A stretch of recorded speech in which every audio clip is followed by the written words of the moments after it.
Kaixo, hau lehenengo programazioa da, lehenengoa. Orain arte zer egin dugu, batez ere azterketa ezagutu dugu. Orain bigarren galdera bat egin behar dugu. Nola ikusten dut nire burua? Azterketa hori ateratzeko. Orduan hori da neurtuko duguna lehenengo programazio honetan.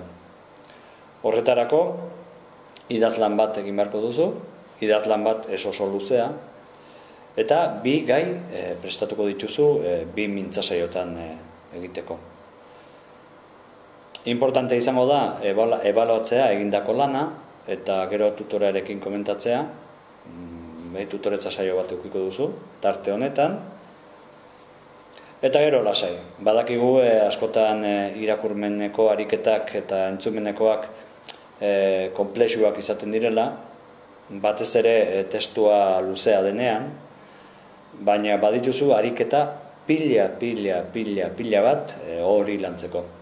Batzuk zailagoak izango dira eta beste batzuk errezagoak. Ez desesperatu eta animo. Lan asko egin. Aio.